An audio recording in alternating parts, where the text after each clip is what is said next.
me he tenido que traer todo este libraco porque aquí lo único que he hecho ha sido ir pegando todos los documentos que he utilizado en la Comisión de Seguridad, porque estas cuestiones ustedes las han ido planteando y las hemos ido comentando. Es decir, que eso de que hay falta de información y de que no se puede participar, comentar. Bueno, yo creo que eso no es así. Pero bueno, en cualquier caso. Me llama también mucho la atención que justamente esta interpelación sea pues 2 días antes del plan director, cuando lo normal hubiera sido que una vez presentado y una vez que lo pudiéramos tener todos, poder debatirlo también en esta Cámara a fondo. Pero ustedes lo hacen algo y supongo yo que es por el magnífico interés que tienen en la seguridad y no tanto por hacer ruido. Vamos a ponernos en esa hipótesis, que creo que son siempre las hipótesis más adecuadas, las que intentan ser positivas. Hay muchas cosas de las que ha comentado que lo voy a dejar para el jueves, que es la presentación del plan director, donde se hará una presentación a fondo a ustedes, a los sindicatos, a la escala técnica, a los medios de comunicación, etcétera, etcétera. Usted hace algunas afirmaciones que son juicios de valor. Usted dice que yo tengo problemas filosóficos con la policía. Mis problemas filosóficos son con Kant y a veces con Heidegger, pero no con la policía. Mis problemas, no tengo ningún problema filosófico con la policía, ni tengo prejuicios contra los cuerpos policiales, porque entiendo que hacen una función absolutamente necesaria, y lo que me preocupa es que lo hagan de una determinada manera, pues como a todos nos preocupa, en función de criterios de efectividad, de derechos humanos, etcétera, etcétera. Y en ese sentido, pues no hay ningún interés en debilitar, como dice usted, la labor policial, sino de que sea pues, lo más efectiva y eficiente posible. Voy a ir comentando algunas de las cuestiones que usted ha ido también comentando, porque a mí también me preocupa y obviamente todo es mejorable. Pero antes tengo aquí un apunte de otra cosa que ha dicho que sí que me parece que es absolutamente incorrecta.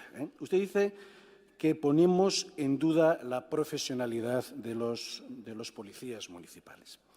En absoluto. Es una policía bien formada desde el punto de vista técnico, es una policía que ha tenido, eso hay que reconocérselo, procesos de formación en el CIFSE interesantes durante los últimos años, aunque hay unos determinados acentos que obviamente eso cada uno lo da en función de su manera de entender la realidad. O sea, si a mí no me preocupa decir que es que desde ahora Madrid hay un tipo de modelo policial, claro, ¿cómo me va a preocupar? Y desde el Partido Popular ustedes han estado con un modelo policial durante 24 años. Pues solo faltaba, eso es algo legítimo y que ustedes han puesto en marcha.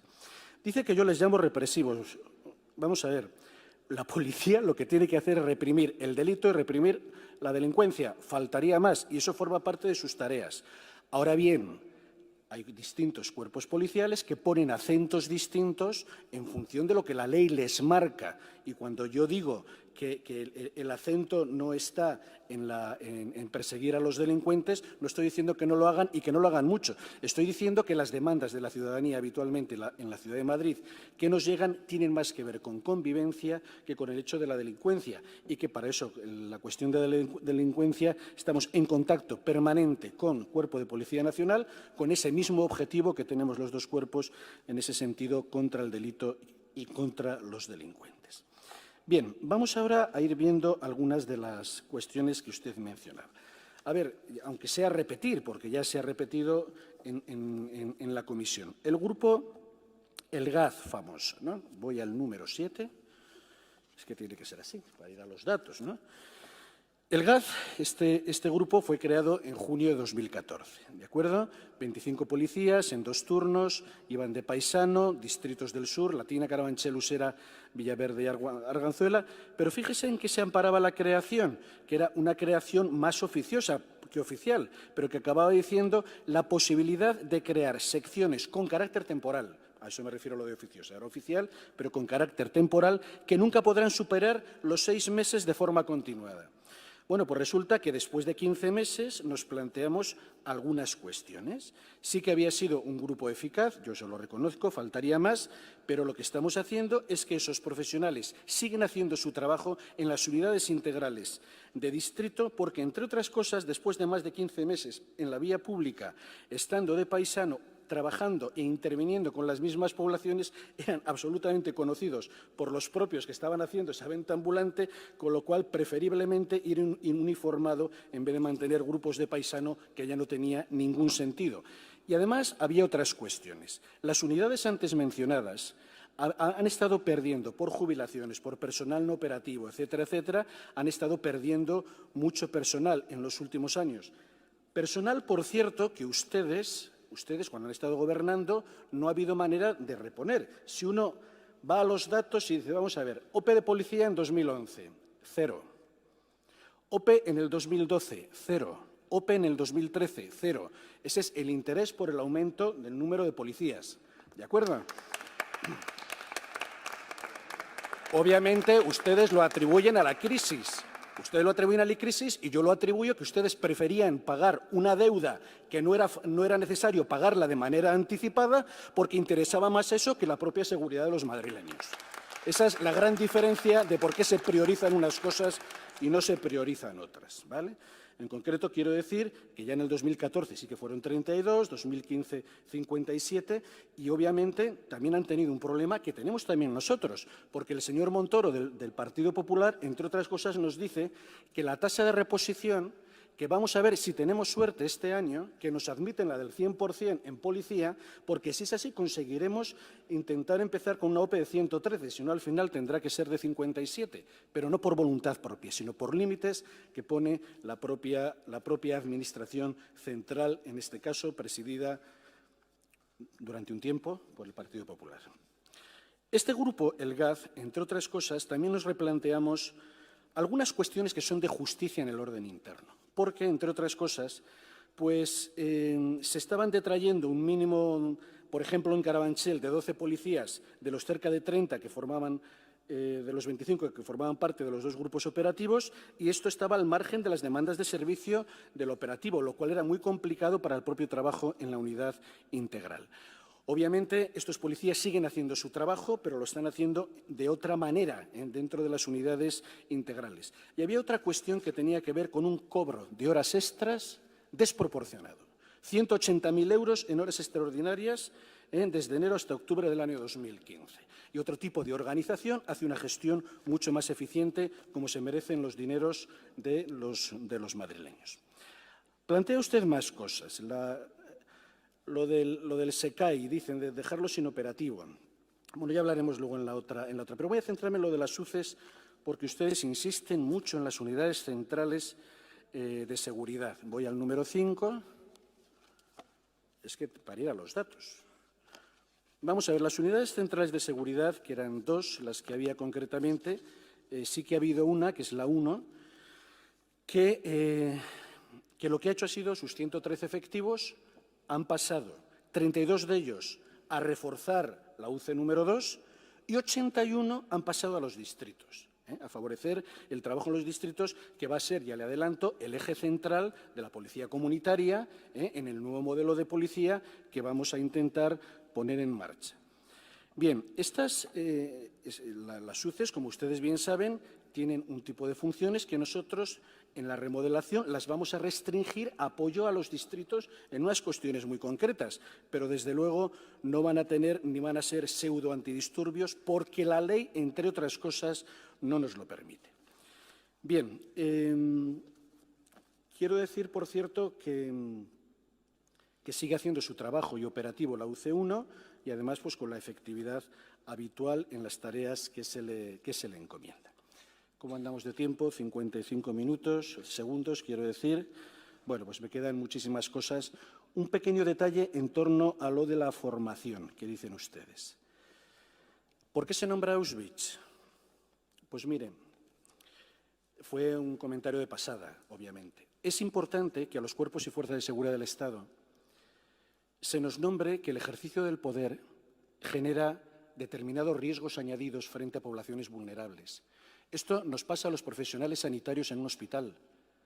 Tenemos gente vulnerable delante y ejercemos un determinado poder dentro de una institución. Y por eso hay protocolos que son de prevención de la posibilidad de malos tratos, porque se sabe que a mayor vulnerabilidad se exige una mayor prudencia en los protocolos y en la toma de decisiones. No es una desconfianza frente a la policía, es una desconfianza frente al factor humano. Cuando usted le pregunta a los alemanes y les decían, oiga, es que el señor alemán de clase media del año 1920 se le podía pasar por la cabeza que ocurría lo de Auschwitz, obviamente diría que no, porque somos sujetos en principio con unos criterios morales. Pero hay circunstancias que tienen que ver con el ejercicio del poder que ponen en situación de riesgo y, por tanto, lo que se hace es poner protocolos de prevención y hay que hablar de ello. Igual que habrá que hacer un protocolo de prevención de tortura.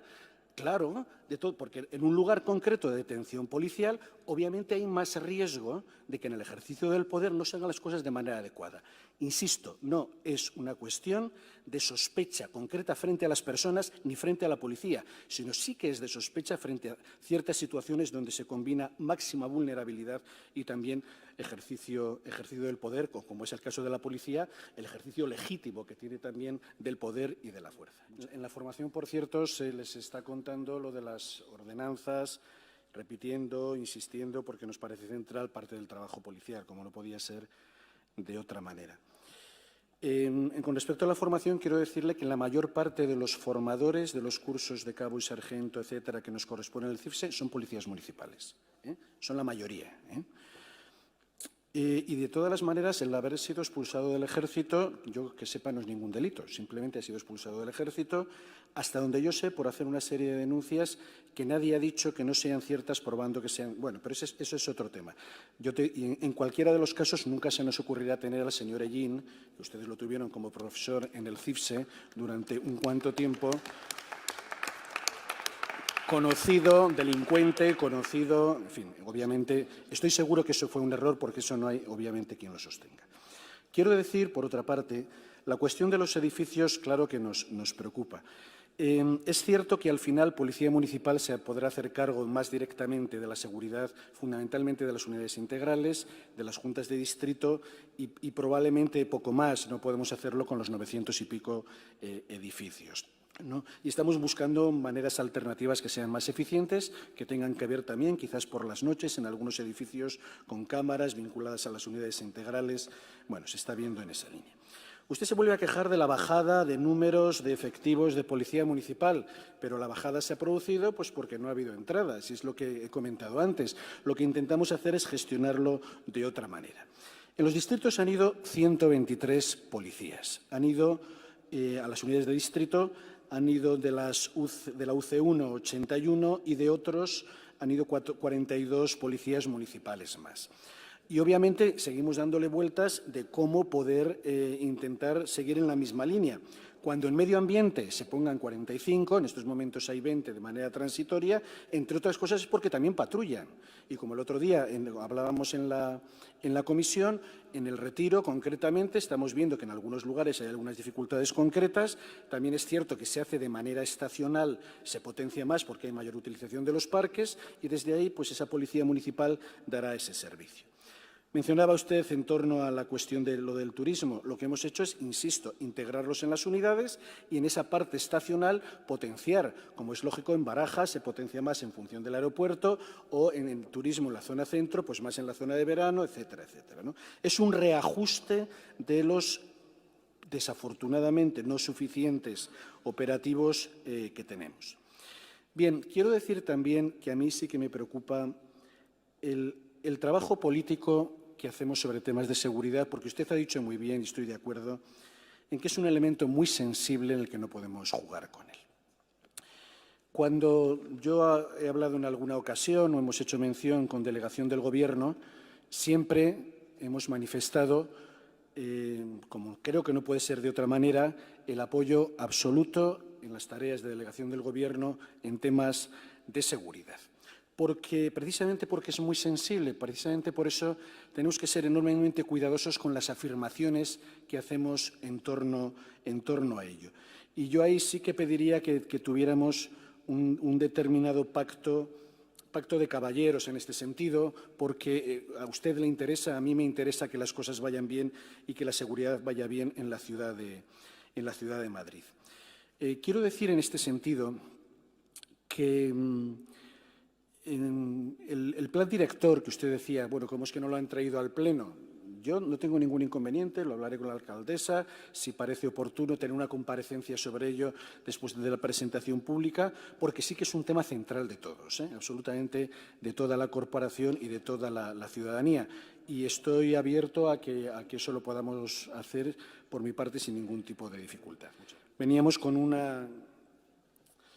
Pues sí, ciertamente con unos sucesos tremendos, como el que ha nombrado el pequeño Nicolás, con una plantilla, por otra parte, envejecida. Y tenemos, bueno, pues esa realidad que nos invita a ver cómo podemos generar determinados cambios que también puedan generar ilusión en la propia policía. Digo, porque también yo creo que estamos en un momento interesante no solamente de cambio de discurso, sino de cambio de entender la operatividad, etcétera, etcétera, ¿no?